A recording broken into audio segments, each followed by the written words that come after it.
చిన్న ప్రార్థన చేద్దాం. ప్రేమగల తండ్రి, మరి కరెంటును కూడా దయచే ప్రభువా. ఇక్కడ ఉండటం చాలా కష్టంగానే ఉంది మాకు. అయినప్పటికీ నువ్వు మమ్మల్ని ఏ స్థితిలో ఉంచావో ఆ స్థితిలో ఉండడానికి మమ్మల్ని మేము సిద్ధపరచుకోవడానికి కృప దయచేయి. నీ కృపను బట్టి జ్ఞాపకం చేసుకుని మరి ఇక్కడున్న మాకు మరలా కరెంట్ వచ్చేటట్లుగా దయ చూపించు. యేసు నామములో ప్రార్థిస్తున్నాను తండ్రి, ఆమేన్. 12వ వచనంలో నీ రక్షణానందము నాకు మరలా పుట్టించుము. చదివారు కదా, కీర్తనలు 51. 12వ వచనంలో నీ రక్షణానందము నాకు మరలా పుట్టించుము, సమ్మతి గల మనసు కలగజేసి నన్ను దృఢపరచుము. 51వ కీర్తనలో ఎవరు ఈ ప్రార్థన చేశారు అంటే దావీదు చేశాడు. దావీదు మరి తను చేసిన పాపమును బట్టి దేవుడు తెలియజేసినాక తన మనసు ఎలా అయిపోయింది? నెమ్మదిని కోల్పోయింది. అప్పుడు దాకా బాగానే ఉన్నాడు. ఎప్పుడైతే నువ్వు చేసింది పాపము, నీవు రక్తాపరాధం చేసావు అని దేవుడు దావీదుకు తెలియజేసినప్పుడు ఇప్పుడు దావీదు ఏమని ప్రార్థన చేస్తున్నాడు? ఏమని చేస్తున్నాడు? నీ రక్షణానందము నాకు మరలా పుట్టించు. అంటే ఏం పోయింది ఆయనకి? రక్షణ వలన కలిగిన ఆనందము పోయింది. అవునా? అంటే రక్షణ పొందినప్పుడు దేవుని ద్వారా మనకు కలిగే మొట్టమొదటి మార్పు ఏంటంటే ఆనందం, సంతోషం. రక్షణ పొందినప్పుడు మనకు కలిగిన మొట్టమొదటి మార్పు మన హృదయంలోనికి సంతోషము, ఆనందం వస్తాయి. ఎందుకనంటే పాపం అనేది ఒక భారం, బరువు. ఆ బరువు దేని మీద పనిచేస్తుంది? మన మనసు మీద పనిచేస్తూ ఉంటుంది. మన మనసు మనకి బరువుగా అయిపోద్ది. బరువుగా అంటే అందులో ఉన్న సంతోషం పోద్ది, అందులో మనసులో ఉన్న ఆనందం పోద్ది, ఆందోళన వస్తుంది, భయం వస్తుంది, నెమ్మది లేని పరిస్థితి మన మనసులోనికి వస్తుంది. ఎప్పుడు? మనం పాపంలో ఉన్నప్పుడు. కనుక ఈ లోకానికి తెలియని ఒక గొప్ప సత్యం అది. మనలో పాపం ఉన్నప్పుడు అది మన మనసుని ఎలా మార్చేస్తుందంటే ఆందోళనకరమైన మనసులాగా మారిపోద్ది.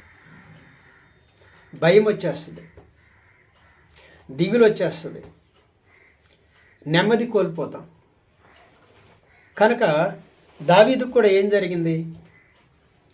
తాను పాపము చేశాడని దేవుడు తెలియజేసినప్పుడు మరి మనం రక్షణ పొందినప్పుడు దేవుని దగ్గర మన పాపాలు ఒప్పుకున్నప్పుడు కలిగే సంతోషం, అదే రక్షణ ఆనందం. ఏమంటారు? అయ్యా, నా బరువంతా దించేసుకున్నాను, నా పాపం భారం అంతా దేవుని దగ్గర ఒప్పుకున్నాను, విడిచిపెట్టేశాను, ఆయన నన్ను క్షమించాడు, నాకు మరలా ఎంతో నెమ్మది గల, సమ్మతి గల మనస్సు నాకు దయచేశాడు. అవునా? ఇస్తాడు దేవుడు రక్షణ పొందినప్పుడు. మనుషులకు అర్థం కానిది అదే. అయ్యా, ఏంటోనయ్యా సంతోషమే లేదు జీవితంలో అని, నెమ్మది లేదయ్యా, ఎప్పుడు ఏదో ఒక పరిస్థితులు, ఆందోళన, భయము, ఇవన్నీ ఉన్నాయి.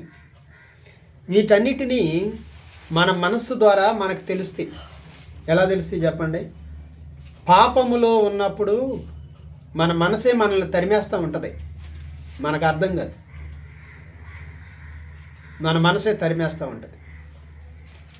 అందుకే 103వ కీర్తనలో దావీదు భక్తుడు అంటాడు, నా అంతరంగములో ఉన్న సమస్తమా, నా ప్రాణమా యెహోవాను సన్నతించుము అంటాడు. ఏమంటాడు? నా ప్రాణమా యెహోవాను నా అంతరంగమందున్న సమస్తమా సన్నుతించు అంటాడు. అంటే ఏంటి అనమాట?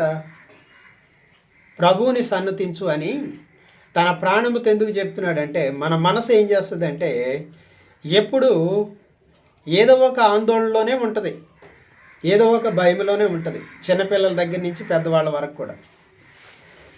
కనుక ఏంటంటే దేవుని యొక్క వాక్యము మనల్ని ఏం చేసింది అంటే మన జీవితాలని తేలిక చేసింది, మన మనసుని తేలిక చేస్తూ వచ్చింది. మనం వింటున్న వాక్యం మన మనసుని ఏం చేస్తుంది చెప్పండి? దేవుని సన్నిధికి వచ్చినప్పుడు ఎంతో నెమ్మది కలిగి తిరిగి వెళ్ళేటట్టు చేస్తుంది. ఎందుకంటే దేవుడు మనతో మాట్లాడతాడు. ఆయన సన్నిధిలో మాట్లాడినప్పుడు మనకు అనిపిస్తుంది అప్పటిదాకా అగమ్య గోచరంగాను భయముగాను ఆందోళనతో ఉన్న మనసుకి దేవుని సన్నిధికి వచ్చినప్పుడు ఎంతో నెమ్మది దొరుకుతుంది తిరిగి వెళ్ళేటప్పుడు. అవునా?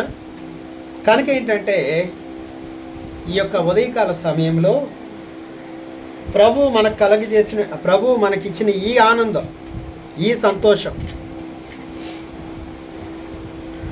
మరలా మనం పాపం చేసినప్పుడు మనలో నుంచి వెళ్ళిపోతుంది. ఫస్ట్ చాలామంది ఏమనుకుంటారు తెలుసా?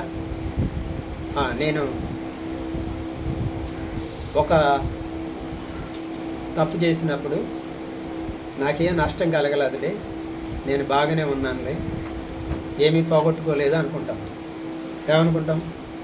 తప్పు చేసినా, ఎన్ని మోసపు మాటలు చెప్పినా నేను బాగానే ఉన్నాను అనుకుంటాను, నేను ఆరోగ్యంగానే ఉన్నాను అనుకుంటాం, నెమ్మదిగానే ఉన్నాను అనుకుంటాం. కానీ ఏం పోద్ది చెప్పండి? ఇప్పుడు దావీదుకి ఏమైనా అనారోగ్యం కలిగిందా? కలగల. దావీదుకి ఏమైనా నష్టపోయాడా? నష్టపోలే. కానీ దావీదుకి ఏమి అర్థమైందంటే ఆయన గొప్ప ఆత్మ సంబంధమైనటువంటి వ్యక్తి గనక దావీదు ప్రభువును బట్టి తన అంతరంగంలో దేవుడు కలగజేస్తూ వచ్చినటువంటి గొప్ప ఆనందం పోయిందనే సంగతి గుర్తుపెట్టాడు. ఏం పోయింది? బత్షెబాతో పాపం చేశాడు దావీదు. అంటే పాపం చేసినప్పుడు తనకు అర్థం కాలేదు. తర్వాత దేవుడు కబురు చేశాడు, నువ్వు చేసిన పని ఏంటి అని. అవునా? ఇప్పుడు తన మనసు ఏమైపోయింది చెప్పండి? ఏమంటున్నాడు చూడండి అక్కడ, రక్షణానందము నాకు మరలా పుట్టించము అంటే ఏం పోయింది? నీ రక్షణ వలన ప్రభువా నేను అనుభవించాను చూసారా ఆనందం, సంతోషం, అది మరలా నాకు కలగచేయి ప్రభువా అన్నాడు. అంటే ఏమైపోయింది అన్నమాట? రక్షణానందం పోయింది మనసులో నుంచి. కనుక మొట్టమొదట జరిగేది ఇదే. ఏం పోద్ది మనలో నుంచి అంటే దేవుడు మనకిచ్చిన పరలోకపు ఆనందం మన మనసులో నుంచి వెళ్ళిపోద్ది, మన మనసులో నుంచి వెళ్ళిపోద్ది. కానీ ఇది మనం గుర్తుపట్టాం. ఏమనుకుంటాం మనం? నేను బాగానే ఉన్నాను, ఆరోగ్యంగా ఉన్నాను, చక్కగా తిరుగుతున్నాను అనుకుంటాం. కానీ మన మనస్సు లోపల ఆందోళనతోనూ భయముతోనూ నెమ్మది లేని పరిస్థితితోనూ నిండిపోతుంది అనే సంగతిని మనం గుర్తించాం. అవునా? ఎప్పుడైనా మనం ఊరికే కోపం వచ్చేస్తుంది అనుకోండి, ఎప్పుడన్నా అనుకుంటామా? నేను ఇలా ఊరిని చిన్నదానికి కూడా కోపం వచ్చేస్తుందని ఎప్పుడన్నా అనుకుంటామా? అనుకోం. ఏమనుకుంటామంటే ఇసుకిచ్చేస్తున్నారండి అనుకుంటాం. అంతేగా? ఏమనుకుంటాం? ఇసుకిచ్చేస్తున్నారండి అనుకుంటాం. అంతేగాని అరే గతంలో ఇసుకించినా నేను ఓపికగానే ఉన్నాను కదా, ఇప్పుడు ఎందుకని నేను ఇలా అయిపోయానని, నాకెందుకు ఊరినే చిరాకు వచ్చేస్తుంది, కోపం వచ్చేస్తుంది, నా మీద నాకు చిరాకు వచ్చేస్తుంది ఏంటి అని ఎప్పుడు అనుకోం. మనం అనుకోం. అంటే ఏం జరిగింది? దేవుడు మనకిచ్చిన రక్షణ ఆనందంలో నుంచి మనం దూరం అయిపోయాం. అలా చేసేదేంటి? పాపమే. కనుక చాలామందికి అర్థం కాని సత్యం ఇది. కనుక చాలా మార్లు దేవుని వాక్యం మనకేమని చెప్పుద్ది? నయమాను ఎలీషా దగ్గరికి వెళ్ళాడు. వెళ్ళి యోర్దాను నది 7 సార్లు మునిగిరా అన్నాడు. కోపం వచ్చి వెళ్ళిపోతున్నాడు. కానీ ఎవరో చెప్పారు, వాళ్ళ పని వాళ్ళు ఒక ఆయన, అయ్యా తప్పేముందయ్యా అంటే వెళ్ళి మునిగి వచ్చాడు. మునిగి మళ్ళీ ఎలీషా దగ్గరికి వచ్చాడా వచ్చి అన్నాడు, అయ్యా నేను మళ్ళా నీ దేవుడు గొప్పవాడు, నాకు తగ్గిపోయింది, దయచేసి నేను తీసుకొచ్చిన వాటిని అంగీకరించను అన్నాడు. ఏమొద్దు తీసుకెళ్ళిపో అన్నాడు. సరేనయ్యా అన్నాడు. అయితేనయ్యా నా యజమానుడు తన దేవత అయినటువంటి ఆ దేవత గుడిలోనికి వెళ్ళినప్పుడు అతను నా మీద ఆనుకుంటాడు అన్నాడు. అంటే ఏంటన్నమాట, నేను ఈ దేవుణ్ణి తప్ప ఇంకొక దేవుని దగ్గరికి వెళ్ళాల్సిన పరిస్థితి నా జీవితంలో ఉంది అని అంటాడు. ఎలీషా దగ్గర చెప్తాడు. అంటే ఈ దేవుడు ఎంత గొప్పవాడో అర్థమైంది. 7 సార్లు మునిగి తిరిగి లేచిన తర్వాత స్వస్థత కలిగింది, కుష్టి వ్యాధి తగ్గిపోయింది. ఇప్పుడు నా రాజు నా మీద ఆనుకుంటాడు అని అంటే ఎలీషా ఏమంటాడు తెలుసా, నెమ్మది కలిగి వెళ్ళు అంటాడు. ఏమంటాడు, సమాధానం నెమ్మది కలిగి వెళ్ళు అన్నాడు. అంటే దేవుడు నీకు ఇచ్చిన సంతోషం పోదలే, నీవు నెమ్మది కలిగి వెళ్ళు అన్నాడు. అంటే ఎలీషాకి ఏమి గుర్తొచ్చింది, మళ్ళా నేను ఎంత గొప్ప కార్యం చేసిన దేవుడే నిజమైన దేవుడు అన్నాడు నయమాన్ అన్నాడు. ఇప్పుడు మళ్ళీ వెళ్ళి ఇప్పుడు ఎక్కడికి వెళ్ళాలి, తన రాజు అయినటువంటి ఈయన సైన్యాధిపతి కదా, ఆ గుడిలోనికి వెళ్ళాలి. కనుక చెప్తాడు ఎలీషా దగ్గర, నెమ్మది కలిగిళ్ళు అంటాడు. ఆందోళన చెందమాక, దేవుడే అన్నీ చూసుకుంటాడే, నువ్వు వెళ్ళు అన్నాడు.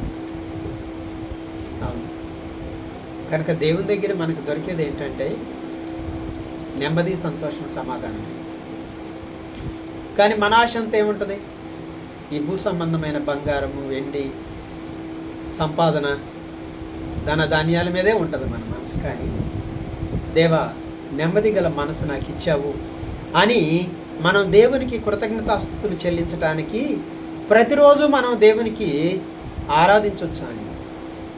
ప్రతిరోజు ఏ రోజు కావలసిన సంతోషాన్ని, ఏ రోజు కావలసిన నెమ్మదిని మనకిచ్చేటువంటి దేవుడు ఆయన. ఏ రోజు కావాల్సిందా, ఎందుకని రోజు ఒకలాగా ఉండవుగా మన జీవితంలో.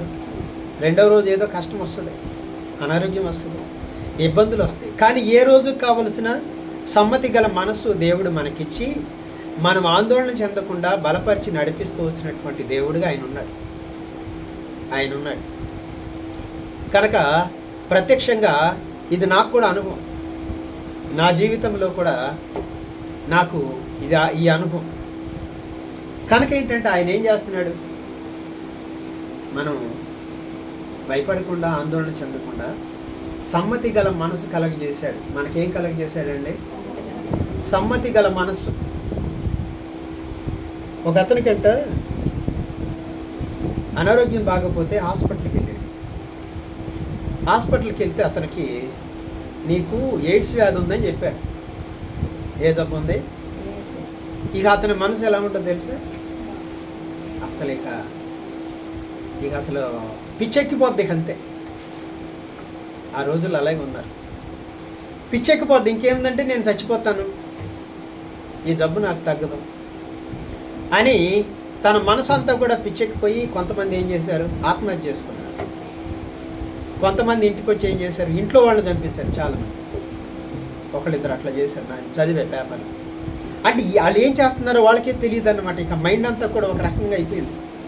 అంటే మనసులో ఉన్న సమ్మతి గల మనసు అంతా ఏమైపోయింది, భయముతో నిండిపోయి అంతరంగం అంతా కూడా అసలు తను ఏం చేస్తున్నాడో తెలియకుండా అయిపోయింది. తను ఏం చేస్తున్నాడో తెలియదు.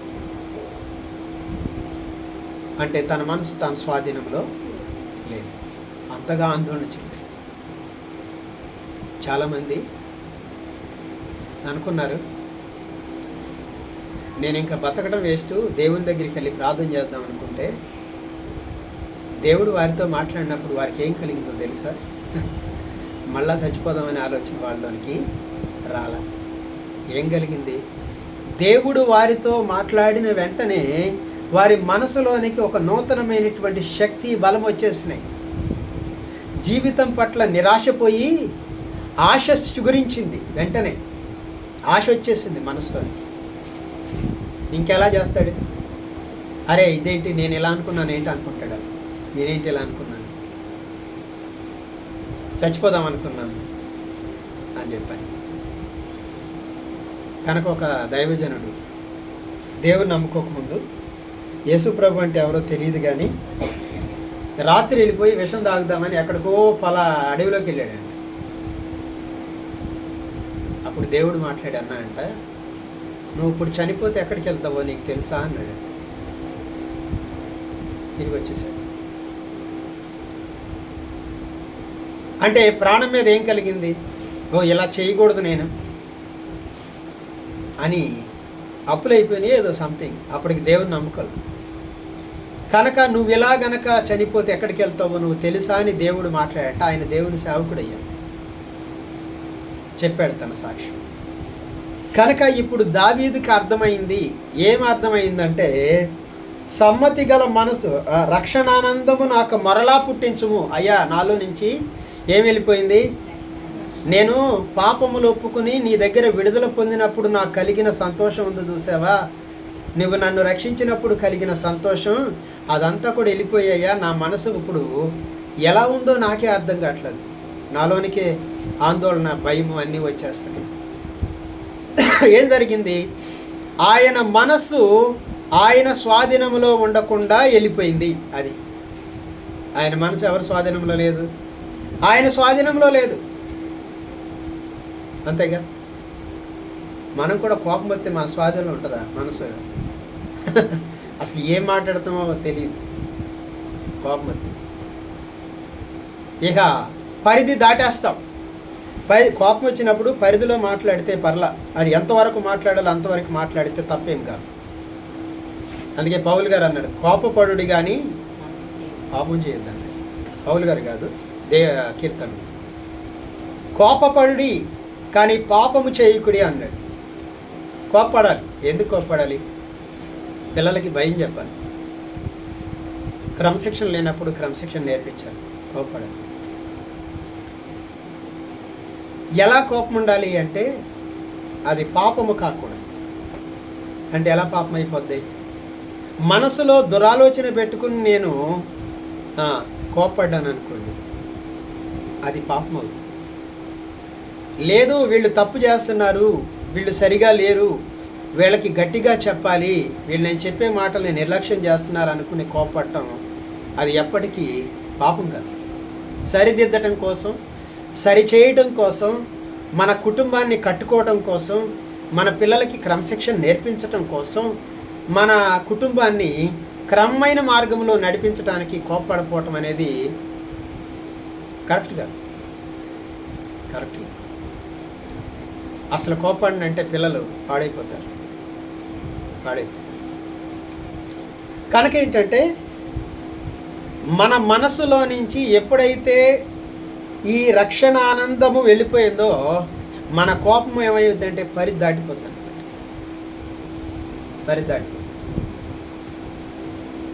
కొన్ని మార్లు ఎలా ఉంటాము, అంతా అయిపోయినాక పశ్చాత్తాపడతాం. లేదా అనుభవం లేదా మనకి? అరే నేనే గబాల్ని చాలా మాటలు అనేసాను అని అనకుండా ఉండాల్సింది అని మరలా ఏం కలిగింది మనకి? మన అంతరంగంలో దేవుడు పశ్చాత్తాపాన్ని కలిగించాడు. కనుకే మనం ఏమనుకున్నాము అంటే, నేను మాట్లాడిందంతా రైట్ అనుకున్నాను కానీ నేను మాట్లాడింది తప్పు, నేను చేసింది తప్పు అని అర్థమై పశ్చాత్తాపడిన సందర్భాలు కూడా మనకి ఉన్నాయి. లేవా? ఉన్నాయి అన్నమాట మన జీవితంలో. కనుక ఏంటంటే ఇక్కడ మరి దావీదు భక్తుడు అంటున్నాడు, అయ్యా నాకు మరలా పుట్టించు. ఏం పుట్టించాలి? నీ రక్షణ ఆనందమును నాకు మరలా పుట్టించు. నా మనసుని ఆ రక్షణ ఆనందం చేత, అంటే పాప రహితమైనటువంటి స్థితిలోనికి నా మనసుని నడిపించయ్యా అంటే, నాలో ఉన్న పాపము నా మనసులో ఉన్న ఆనందాన్ని పోగొట్టింది. కనుక నువ్వేం చేయాలి? మరలా నాకు దానిని పుట్టించు నా మనసులో. అది అంటున్నాడు. నీవు నా మనసులో రక్షణ ఆనందమును మరలా పుట్టించు. పోగొట్టుకున్నాను, పాపం చేశాను, తప్పు చేశాను కనుక మరలా నాకు కలిగి చేయి ప్రభు అని చెప్పని అడుగుతున్నాడు. ఎవరికి ఉంటుంది ఇంత గొప్ప అనుభూతి? ఎవరికి ఉంటుంది చెప్పండి? ఉంటుందా? విశ్వాసులకు ఉంటుందా? అసలు విశ్వాసులకి. అందుకే మరి దావీదు భక్తుడు రాసిన కీర్తనలు మనకెంతో ప్రోత్సాహాన్ని ఇస్తాయి.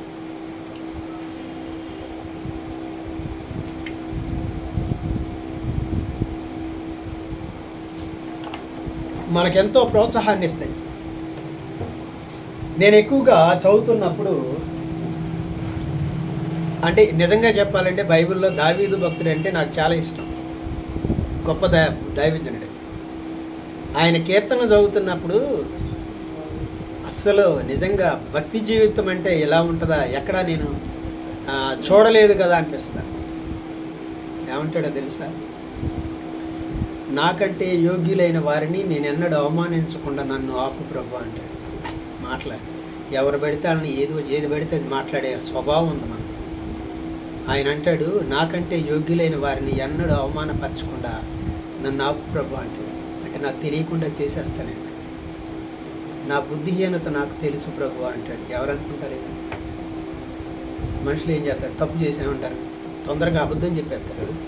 నువ్వు ఇలా చేసావు కనుక నేను చేశానంటారు, నువ్వు అట్లా అన్నావు కనుక అన్నానంటారే తప్ప ఎప్పుడు కూడా ఒప్పుకోరు. నేను మాట్లాడకూడని విధంగా మాట్లాడానని ఎవరు ఒప్పుకుంటారు? ఒప్పుకోరు. అంతేగా. ఒప్పుకుంటే ఏం కలుగుద్ది చెప్పండి? సంతోషం కలుగుద్ది. ఒప్పుకుంటే ఏం జరుగుద్దండి? ఖచ్చితంగా సంతోషం కలుగుద్ది. ఎందుకంటే అలా నేను మాట్లాడకూడదు సార్, మాట్లాడాను, అది నేను తప్పు మాట్లాడాను అని చెప్పి. అవునా? కనుక ఏంటంటే ఒక ఆయన ఏం చేశాడు అంటే నన్ను ఒక మాట అన్నాడు. తర్వాత ఏం జరిగింది?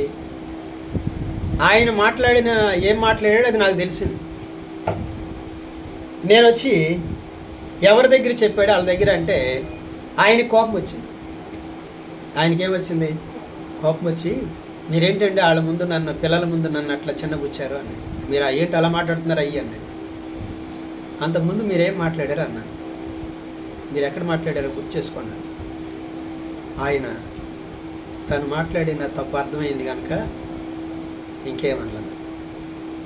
అయినా నేను పిల్లల దగ్గర అనలేదు, మిమ్మల్ని అవమానించాలి అనలేదు. కానీ అదేంట్రా ఆయన నా దగ్గరికి వచ్చి ఇలా చెప్పాడు కదా, మీరేంటి ఇలా చెప్తున్నారు అన్నారు. లేదు సార్, ఇలాగే చేశారు సార్ ఆయన అన్నారు. అప్పుడు ఇలా అన్నాను. అంటే ఆయన ఇంకేం మాట్లాడలేక.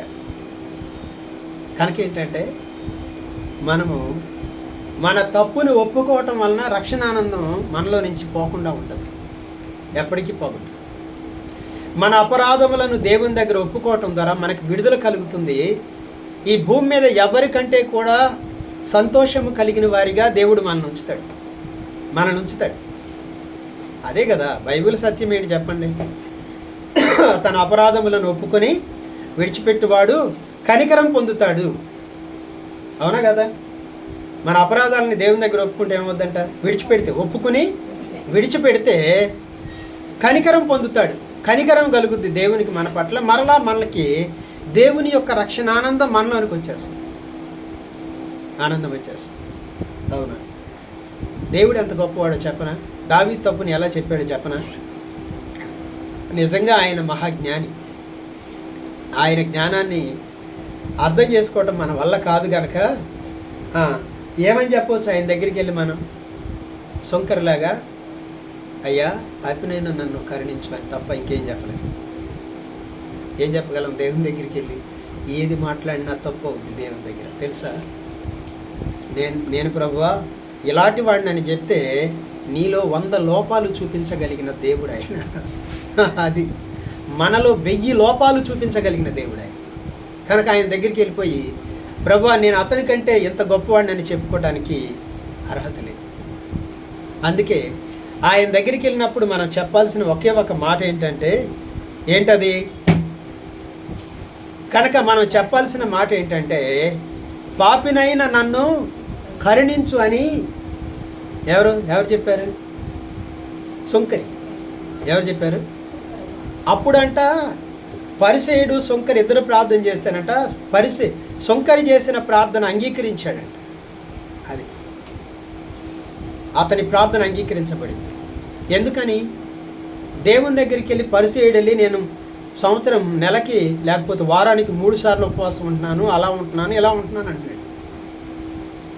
ఎన్ని తప్పులు చూపించగలడో తెలుసా దేవుడు మనలో? అవునా? 1000 తప్పులు చూపించగలడు మనలో. నేను అన్నీ బాగున్నాను అనుకోవచ్చు మనం, కానీ 1,00,000 తప్పులు చూపించగలడు దేవుడు మనలో.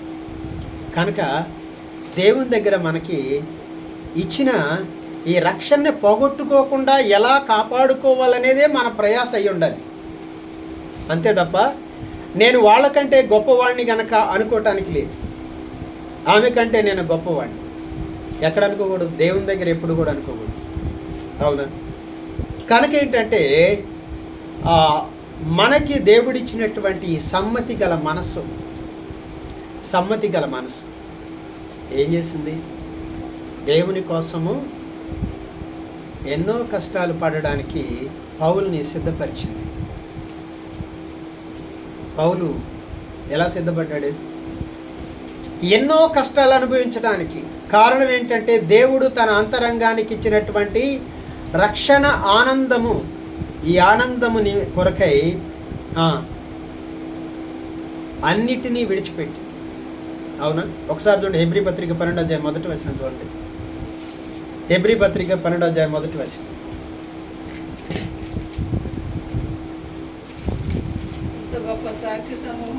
ఎంత గొప్ప సాక్షి సమూహము మేఘము వలె మనలను ఆవరించి ఉండగా సులువుగా చిక్కులు పెట్టు పాపమును విడిచిపెట్టి విశ్వాసమునకు కర్తయు దానిని కొనసాగించు వాడునైన యేసు వైపు చూచుచు మన ఎదుట ఉంచబడిన పందెంలో ఓపికతో పరిగెత్తును. ఆయన తన ఎదుట ఉంచబడిన ఆనందం. చాలండి, చాలు. ఇది దీనికోసం నేను చదివించా. ప్రభు అంట తన ఎదుట ఉంచబడిన ఆనందము కోసము అన్నిటినీ తృణీకరించాడంట. అవమానాన్ని నిర్లక్ష్యం చేశాడంట దేవుడు. వాళ్ళు అవమానించారు అంటే తన ఎదుట ఉంచబడిన ఆనందం కోసం. ఏ ఆనందం? ఒక పాపి రక్షణ పొందటం కోసమే క్రీస్తు ప్రభు ఈ లోకంలోనికి వచ్చారు. కనుక ఒక మనుషుడు మార్పు చెందటం అనేది ఆనందం దేవునికి, పరలోకానికి ఆనందం. పరలోకములో గొప్ప విందు జరుగుద్దంట. పరలోకములో గొప్ప సంతోషముతో ఆనంద గానములతో పాటలు పాడతారంట ఒక పాపి తన పాపినని గుర్తెరిగితే. అంతేగా? తప్పిపోయిన కుమారుడు తిరిగి వచ్చినప్పుడు తన తండ్రి ఏమన్నాడు? మనము సంతోషించటము యుక్తమే అన్నాడు. తప్పు కాదయ్యా. కొడుకు వచ్చి అన్నాడు, పెద్ద కొడుకు పొలంలో నుంచి వచ్చి, ఇన్ని చేస్తే నాకు ఎప్పుడన్నా చేసావా? ఏంటిది? పెద్ద మేళతాళాలు పెట్టించావు, పెద్ద విందు చేయించావు, అందరినీ పిలిచి భోజనాలు పెట్టిస్తున్నావని ముఖం మార్చుకున్నాడు. మాట్లాడాల తండ్రితో. అప్పుడు ఈ తండ్రి అక్కడికి వెళ్ళాడు, కొడుకు దగ్గరికి వెళ్ళాడు. అలిగి కూర్చున్న కొడుకు దగ్గరికి వెళ్ళి బతిమలాడాడు. ఏమని బతిమలాడాడు? మనము ఆనందించుట యుక్తమే. తప్పు కాదయ్యా. నీ తమ్ముడు చనిపోయి బ్రతికెను, తప్పిపోయి దొరికాను అంటే ఏమైంది? మారు మనస్సు పొందాడు, రక్షణ పొందాడు అని చెప్తున్నాడు. నీ తమ్ముడు రక్షణ పొందాడు. ఇంత క్రితం నీ తమ్ముడు మనవాడు కాదు, కానీ ఇప్పుడు మనవాడయ్యాడు. ఇప్పుడు నా కుమారుడు అయ్యాడు. నువ్వెలాగో అలాగే అయ్యాడు. ఇంత క్రితం నువ్వు ఒక్కడవే, ఇప్పుడు ఎవరు? ఇదిగో నీ తమ్ముడు కూడా తన తప్పును తెలుసుకుని పశ్చాత్తాపడి తిరిగి వచ్చాడు. కనుక మనము సంతోషించుట యుక్తమే, తప్పు కాదు, అలా అనుకోమాక. కనుక రక్షణ ఎంత గొప్పది. అవునా? మనం ఎప్పుడన్నా అనుకున్నాము? కనుక అందుకే మనం మన పిల్లలు రక్షణ పొందాలని, మన యొక్క కుటుంబ సభ్యులందరూ రక్షణ పొందాలని ఎంతగా మనం దేవుని దగ్గర పెట్టట్లేదు. ఎందుకంటే ఈ రక్షణానందం మనకి ఇంకా పూర్తిగా అర్థం కాదు. లేకపోతే దేవుని దగ్గర కన్నీరు గారుస్తాం. అంతేగా? ఆ ధనవంతుడు ఏమన్నాడు? అగ్నిగుండంలో కాలిపోతాడు. తండ్రివైన అబ్రహామా, నా సహోదరులకి వెళ్ళి సువార్త చెప్పండి, వాళ్ళు మారు మనసు పొంది ఇదిగో మీకు వాళ్ళే నెమ్మది పొందినట్లు, ఇక్కడ విశ్రాంతి పొందినట్లు, వాళ్ళు రక్షణ పొందినట్టు వాళ్ళ దగ్గరికి ఒక సేవకుడిని పంపించండి అన్నాడు. ఏమర్థమైంది ఆయనకి? నరకంలోకి వెళ్ళిపోయిన తర్వాత అర్థమైంది. అప్పుడు అబ్రహాం అన్నారు, అక్కడ సేవకులు ఉన్నారు, వాళ్ళు చెప్పిన మాట వాళ్ళు వినాలి అన్నాడు. లేదయ్యా, పరలోకం నుంచి ఒకళ్ళు వెళ్తే వాళ్ళు వింటారంటే, లేదు లేదు, నేను పరలోకం నుంచి వచ్చి చెప్తున్నాను అన్నా వినరు. వాళ్ళు వింటారా? వినరు. నేను పరలోకం నుంచి దిగి వచ్చానంటే ఎల్లవయ్యా అంటే అయినా వినరు వాళ్ళు. అక్కడ సేవకులు ఉన్నారు, వాళ్ళు చెప్పిన మాట వినాలి అని చెప్పని చెప్పారు. ఎవరు? అబ్రహాం చెప్పాడు ఆ ధనవంతునితో. కనుక ఏంటంటే ఈ రక్షణ ఆనందము అనేది మనం ఎరిగినట్లయితే అందరికీ రక్షణ ఆనందం కలగాలనే ఒక ఆశ మనలో ఉంటుంది. నేను అనుభవిస్తున్న ఈ రక్షణ ఆనందం అందరికీ కలగాలి. ఇప్పుడు మా అమ్మాయి డాక్టర్ అయితే సంతోషం కదా, నాకు నిజంగా చెప్తాను. ఆమె రక్షణ పొందటమే ఆనందం. అంతేగా, రక్షణ పొందితే దేవుడు ఏం తక్కువ చేస్తాడు? అంతేగా, ఏం తక్కువ చేస్తాడు? చిన్నతనం నుంచి నన్ను నడిపించిన దేవుడు నాకేం తక్కువ చేశాడని నాకు తెలుసుగా. కనుక ఏంటంటే మా నాన్నగారు తిడితే ఎన్నిసార్లు ఏడ్చాను నేను. పెద్దోడైనాకే 20 ఏళ్ళు 22 ఏళ్ళు వచ్చినాక మా ఇంటి దగ్గర నుంచి స్టేషన్కి ఎన్నిసార్లు ఏడ్చుంటాను. ఎందుకు? వీడు ఉద్యోగాలు చూసుకోకుండా ఈ సేవ అని అయ్యని తిరుగుతున్నాడు అని చెప్పి తిట్టేవాడు మా నాన్న. లేకపోతే అది చెప్పకూడదు అంటాడు, ఇది చేయకూడదు అంటాడు, తీసుకెళ్ళి ఆ సర్టిఫికెట్లు మార్చేశాడు అని తిడితే ఏడుస్తూ వచ్చిన సందర్భాలు ఎన్నో. కానీ దేవుడు విడిచిపెట్టేశాడు అని అంటే విడిచిపెట్టలేదు. నాకు తెలుసు దేవుడు నన్ను విడిచిపెట్టాడు, ఎంతకంటే గొప్ప స్థితిలోనే ఉంచుతాడనేటువంటి. నేనేమనుకునేవాడిని అంటే, అయితే సేవ చేద్దాం, ఉద్యోగం రాకపోతే ఏం చేస్తాను? దేవుని సేవ చేస్తాను. ఉద్యోగం వస్తే ఉద్యోగం వస్తూ చేస్తాను, లేకపోతే ఉద్యోగం లేకపోతే ఆ దేవుని సేవ చేసుకుంటాలే అనేది నా ఆలోచన. కానీ వాళ్ళకి అర్థం కాదు కదా, ఎంత చదివించి వీడు ఎంత చదువుకుని వీడి చివరికి ఎలాంటి పనులు చేస్తున్నాడని కోపం వచ్చింది. కనుక ఏంటంటే మన పిల్లల దగ్గరికి వచ్చినప్పుడు వారు రక్షణ పొందటం అనేది ప్రధానం. సమ్మతి గల మనసు వారి జీవితాల్లోనికి రావటం అనేది మించింది మరొకటి ఏది కూడా లేదు. అందుకే అంటున్నాడు పౌలు గారు, నీ రక్షణ ఆనందము నాకు మరలా పుట్టించంటే పోగొట్టుకున్నానయ్యా అంటున్నాడు. అవునా? ఏమైంది? పోగొట్టుకున్నాను. ఒక అమ్మాయి సువార్త చెప్తూ ఒక హైదరాబాద్లో ఒక పెద్ద మాల్ ఉందన్నమాట. ఇప్పుడు టౌన్లు విజయవాడలో అలాంటి చోట ఉంటాయి, పెద్ద పెద్ద మాల్స్ ఉంటాయి, అక్కడ అన్ని షాపులు ఉంటాయి అన్నమాట. ఇక్కడ విజయవాడలో పీవీపీ మాల్ అని ఉంటుంది. అక్కడ ఒక ఆమె అందరూ రకరకాలు చేస్తారు. ఆ పిల్ల ఏం చేస్తుందో ఒక ఈవెంట్ పెట్టింది అక్కడ. మరి ఆ మాల్ వాళ్ళు పెట్టమన్నారేమో, వాళ్ళు క్రిస్టియన్సో తెలియదు. ఆ పిల్ల సువార్త చెప్తుంటే నిజంగా ఎంతమంది అంగీకరించుంటారు ఆ మాటలు. అసతోమా సద్గమయ, రెండవది ఏంటిది? తమసోమ జ్యోతిర్గమయ, మృత్యోమ అమృతంగమయ అంటే ఏంటో చెప్పింది. నాకు ఆశ్చర్యం వేసింది. అసతోమ సద్గమయ అంటే అసత్యములో ఉన్నాను దేవా, సత్యములోనికి నడిపించంట. అసలు నిజంగా ఆశ్చర్యం వేసింది. ఆ పిల్ల చెప్తుంటే మైక్ తీసుకుని అసతోమ సద్గమయ, ఇది బైబిల్లో లేదు, ఎక్కడుంది? హిందూ గ్రంథాల్లో. అసతోమ సద్గమయ అంటే అసత్యములో ఉన్నానయ్యా, సత్యములోనికి నడిపించు.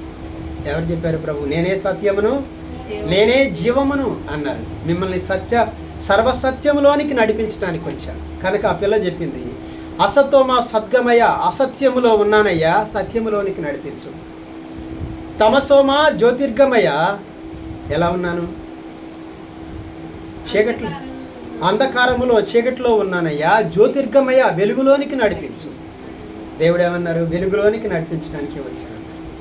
మృత్యోమ అమృతంగమయ, మరణములో ఉన్నానయ్యా, జీవములోనికి దాటించు అంది. అబ్బాసలే, నేనే సత్యము నేనే జీవమని ఆ పిల్ల ప్రభు చెప్పిన మాటలు ఇవి. నేనే సత్యము నేనే జీవము నేనే మార్గము, ఆ మూడింటిని చెప్పిందన్నమాట. అసలు ఎంతమంది అక్కడ దేవుని అంగీకరించి ఉంటారు. కనుక ఏంటంటే ఆ చిన్న సువార్తె. కనుక ఎక్కడున్నాము?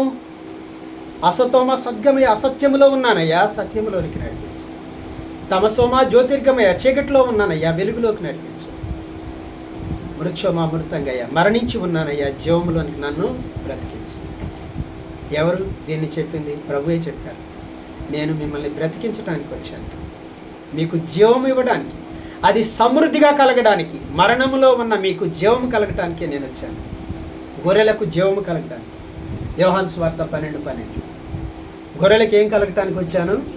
జీవము కలగడానికే వచ్చాను. అది అంటే మీరు మృతులై ఉన్నారు, పాపములో మీరు చనిపోయి ఉన్నారు కనుక మిమ్మల్ని బ్రతికించడానికి వచ్చాను. అసత్యములో ఉన్నారు, సత్యములోనికి నడిపించడానికి వచ్చాను. చీకటిలో ఉన్నారు, వెలుగులోనికి నడిపించడానికి వచ్చాను. నేనే వెలుగుని, నేనే సత్యమును, నేనే జీవము. కనుక ఏంటంటే ఈ సత్యవాక్యం లోకానికి మనం ప్రకటిస్తూ ఉన్నప్పుడు దేవుడు మనకిచ్చే సంతోషం చెప్పలేను. అందుకే మరలా నాకు పుట్టించయ్యా. రెండవది చూడండి, సమ్మతి గల మనసు కలుగజేసి నన్ను దృఢపరచుము. అయ్యా, నా మనసులో నెమ్మది లేదు.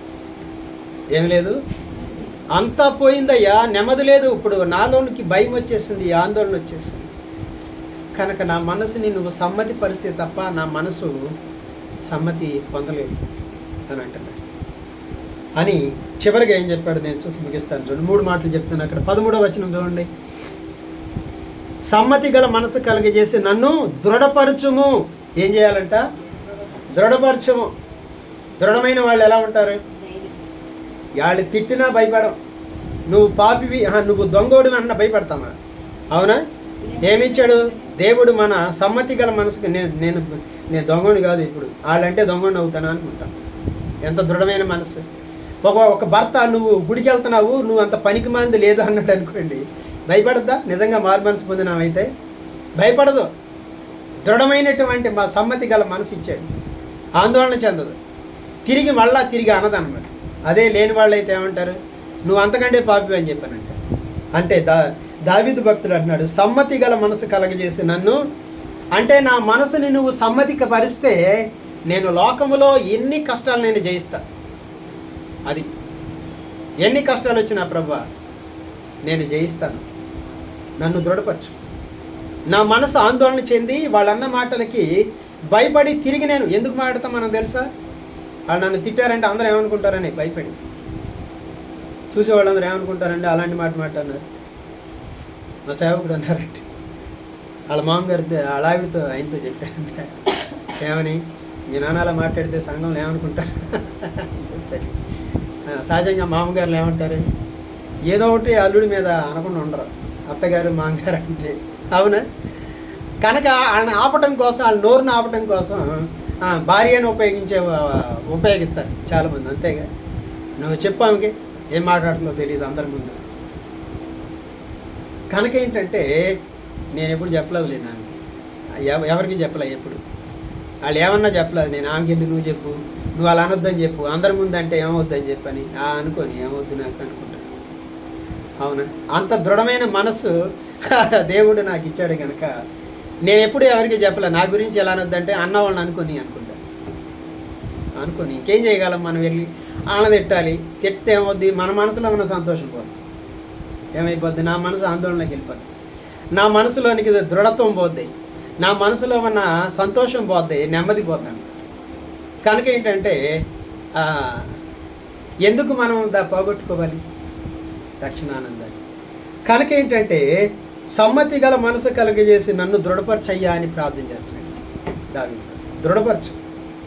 అప్పుడంట ఏం చేస్తాడు చూడండి, 13వ వచనం చదవండి. అప్పుడు అతిక్రమము చేయువానికి నీ త్రోవలను బోధించేదను. తప్పు చేసే వాళ్ళ దగ్గరికి వెళ్ళి ఏం చెప్తాను?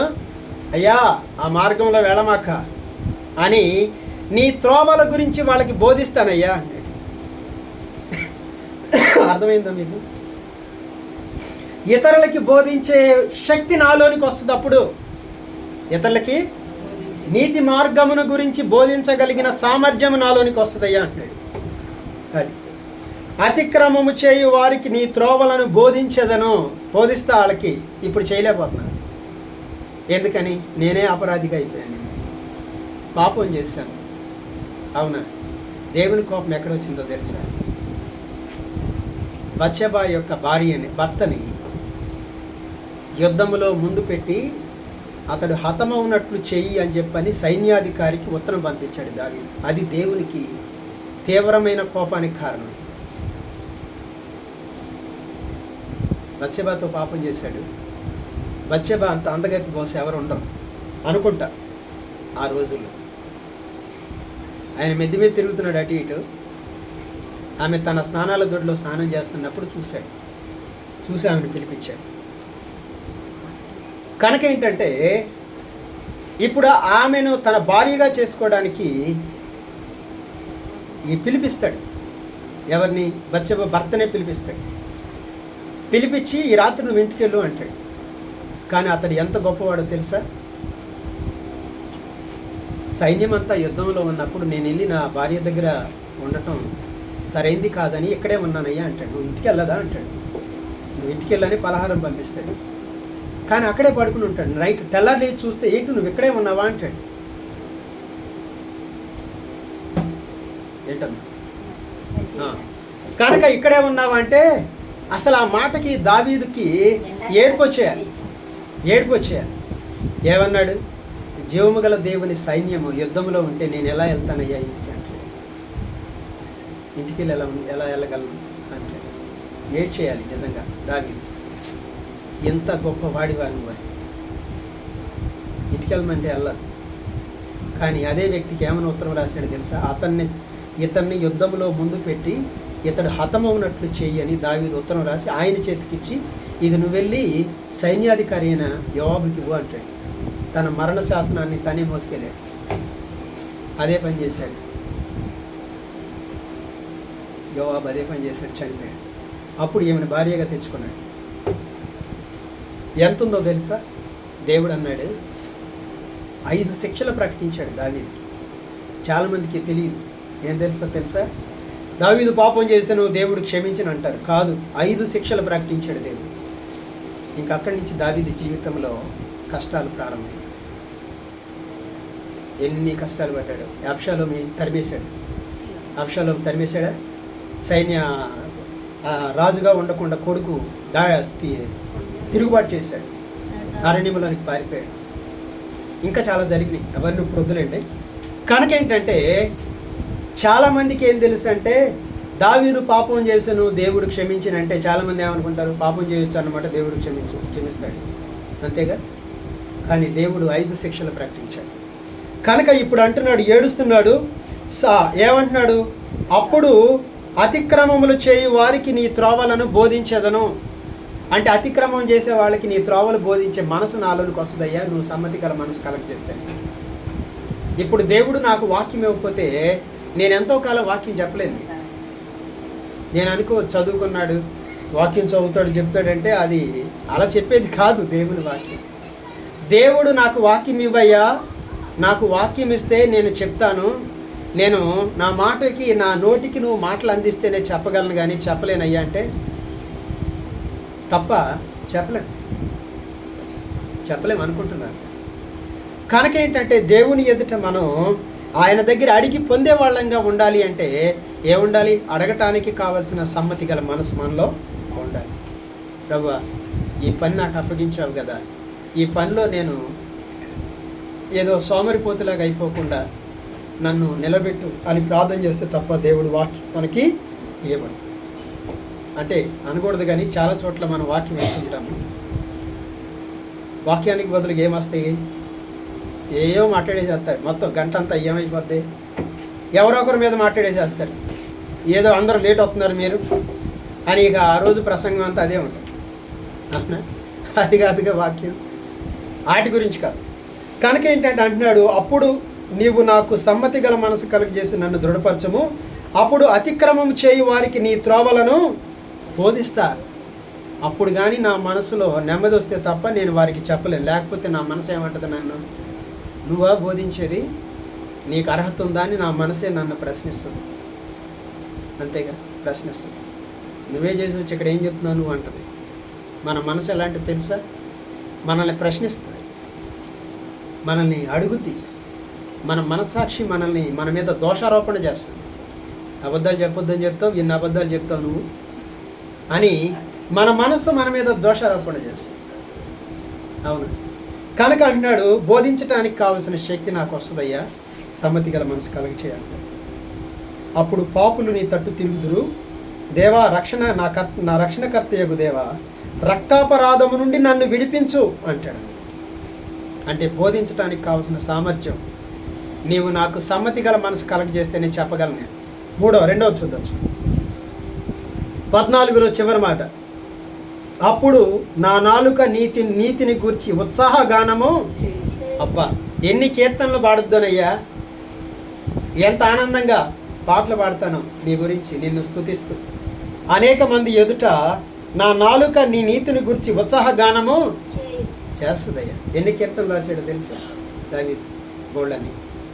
అవునా, చక్కగా వాయించేవాడు దావీదు. వీణే విపంచిక పట్టుకుని చక్కగా పాటలు పాడగలిగిన వాడు. అంతేగా, సౌలుకి దయ్యం పట్టినప్పుడు వాళ్ళు ఎవరిని పిలిచేవారు? దావీదుని పిలిచేవాడు. ఆయన తన ఇది పట్టుకుని పాట పాడుతుంటే వాయులను తీసుకుని ఆ పాటకి సౌల్లో ఉన్న దయ్యం వెళ్ళిపోయింది. ఆ పాటకి సౌల్లో ఉన్న దయ్యం వెళ్ళిపోయింది. సౌలుకి దయ్యం పట్టినప్పుడల్లా పిలిపించేవాడు దావీదు. కనుక ఏంటంటే అంటున్నాడు, నా నాలుక నీ నీతిని గురించి ఉత్సాహగానం, సంతోషంగా పాటలు పాడుతున్నాయ్యా, ఉత్సాహగానం చేస్తాను, నిన్ను మహింపరుస్తాను. అనేక మంది ఎదుట కీర్తనలు పాడుతూ నిన్ను బట్టి ఆనందిస్తుంది నా మనసు. అనేక మందికి నీ రక్షణ గురించి తెలియజేస్తా కీర్తనల ద్వారా. ప్రభువా, నా నాలుక నీ నీతిని గురించి ధ్వని చేయును, గానము చేయును. 15వ వచనం. ప్రభువా, నా నోరు నీ స్తుతిని ప్రచురపరచునట్లు నా పెదవులు తెరవు. ఇప్పుడు ఏం చేయట్లేదంట, దేవుణ్ణి స్తుతించలేకపోతున్నాడు. ఏమని స్తుతిస్తాడు? నిరారోపణ మనసులోనికి వచ్చింది. చేసిన తప్పు మామూలుది కాదు. దేవుడు అన్నాడు, అలా చేసావు ఎందుకు అన్నాడు. నువ్వు చేసింది చాలా పాపం. బత్షెబా యొక్క భర్తని అన్యాయంగా చంపించావు అన్నాడు. కనుక ఏంటంటే ఇప్పుడు ఏడుస్తున్నాడు దావీదు. మరలా నాకు పుట్టించు సంతోషం అయ్యా, నా మనసుని దృఢపరచప్పుడు నీ త్రోవలను బోధిస్తాను. నా నాలుగుతో నీ నీతిని గుర్చి, దేవుడు ఎంత నీతిమంతుడో ఉత్సాహగానం పాటల ద్వారా తెలియజేస్తాను అంటాడు. దాని కింద కూడా చూడండి 15వ వచనం. ప్రభువా, నా నోరు నీ స్తుతిని ప్రచురపరుస్తుంది, స్తుతిస్తాను అందరి ఎదుట, నా పెదవులు తెరువు అంటాడు అని 17వ వచనం చదవండి, ముగించేస్తాను. విరిగిన మనసే దేవునికి ఇష్టమైన బలి. అయ్యా, నీకు బలి అర్పిస్తాను, కానీ అవి నువ్వు కోరుకునేవి కాదు. నా పాపాన్ని బట్టి నేను బలి అర్పణ చేయొచ్చు, కానీ అవి కాదుగయ్యా నువ్వు కోరుకునేది అన్నాడు. విరిగిపోయిన మనసే కావాలి దేవుడికి.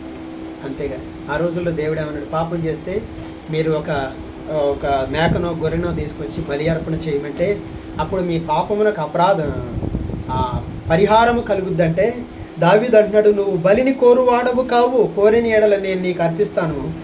దహన బలి నీకు ఇష్టమైంది కాదు. ఏది ఇష్టమైందంట? విరిగిన మనసే దేవునికి ఇష్టమైన బలి. విరిగిన మనసే దేవునికి ఇష్టమైన బలి. విరిగిపోయానయ్యా, నా మనసు విరిగిపోయింది. నేను చేసిన తప్పులు నా మనసు దృఢత్వాన్ని పోగొట్టినాయి, సంతోషాన్ని పోగొట్టింది, అన్నీ పోగొట్టుకున్నాను, నెమ్మది లేని పరిస్థితిలోనికి వచ్చాను. అందుకంటున్నాడు, దేవా, విరిగి నలిగిన హృదయమే నీవు లక్ష్యము. విరిగిన మనసే దేవునికి ఇష్టమైన బలి. దేవా, విరిగి నలిగిన హృదయమును నీవు అలక్ష్యము చేయడంట దేవుడు. అంతేగా, దానికేంటంటే కొంతమంది అలా ఏడుస్తూ ఉండిపోతే దేవుని సన్నిధిలో విరిగిపోయిన మనసు, ఎన్ని పాపాలు చేశాను ప్రభు అని ఎదుట అని మనం గుర్తెరిగినప్పుడు నిజంగా అప్పుడు కలిగే ఆ విడుదల, కన్నీటి ద్వారా పోతున్న ఆ పాపమంతా కూడా మన మనసులో నుంచి పోతున్నప్పుడు మన హృదయంలో ఎక్కడ లేని ఆనందము, సంతోషాన్ని దేవుడిస్తాడు. మరలా నింపబడ్డాడు దావీదు. ఏడ్చాడు, కన్నీరు కార్చాడు, తన అపరాధాన్ని ఒప్పుకున్నాడు. మరలా నన్ను దృఢపరిచేయ అన్నాడు. నా మనసుకి సమ్మతి గల మనసు కలగచేయన్నాడు. రక్షణానందం నాకు మరలా పుట్టించు అన్నాడు. కనుక ఏంటంటే మన కోసము ప్రభు ఆయన విరవబడ్డాడు. క్రీస్తు ప్రభు ఆయన శరీరం లెక్కలేని గాయములు, దారులుగా చేల్చబడినటువంటి శరీరం, ముళ్ళ కిరీటము చేత రక్తధారలై కారుతూ ఉన్నప్పుడు ప్రభు అంట తన ముందున్న ఆనందము కోసం, అంటే మనందరము రక్షణ పొందాలని ఆయన మౌనముగా సిలువను మోసుకుంటూ వెళ్ళారు, సిలువ శిక్షను భరించారు. కనుక ఈ వల్ల మనకేమి జ్ఞాపకం చేస్తుందంటే మన కోసం సిలువ మోసిన ప్రభు, సహించిన ప్రభు. ఎందుకు? మనమే ఆయన ఆనందం. ఎవరని చెప్పండి? మనమే ఆయన ఆనందం. రక్షణ పొందిన నువ్వు నేనే ఆయనకి ఆనందం. నువ్వు ఒక్కడవే కాదు, అనేక మందికి దేవుని సువార్తను ప్రకటించటమే ఆనందం. సువార్త ప్రకటించు అని పాదములు ఏమని రాయబడింది? సుందరములు. సువార్త ప్రకటించబని పాదములు అంటే రక్షించబడ్డాను ప్రభు, చాలు నాకు ఉద్యోగం ఇచ్చావు, ఇంకా నేను హాయిగా చక్కగా ఆ గుడికి వెళ్ళొస్తాను, చక్కగా రోజు సంతోషంగా ఉంటాను కాదు. నిజంగా రక్షించబడిన వ్యక్తి ఇతరులకు బోధిస్తాడు, అంతే తప్ప కూర్చోడు. ఎప్పుడు కూర్చోడు. ఎండని, వానని, వర్షమని, కష్టమని, ఇబ్బంది అని ఏమీ ఉండదు. అవునా? ఏమీ ఉండదు. అంత గొప్ప ఆనందం దేవుడు మనకి ఇచ్చాడు. ఈ భూ సంబంధంగా ఈ ఎండకో లేకపోతే ఆహారానికో దేనికో భయపడేటువంటి వారంగా, ఆందోళన వాటి గురించి ఆలోచించే వాళ్ళంగా ఉన్నాం. కనుక ఏంటంటే ప్రభువులోనే మన ఆనందం, ప్రభువులోనే మన సంతోషం. అందుకోసం ప్రభు తన ఎదుట ఉంచబడిన ఆనందం కోసం అవమానమును నిర్లక్ష్యపెట్టి సిలువను సహించాడు.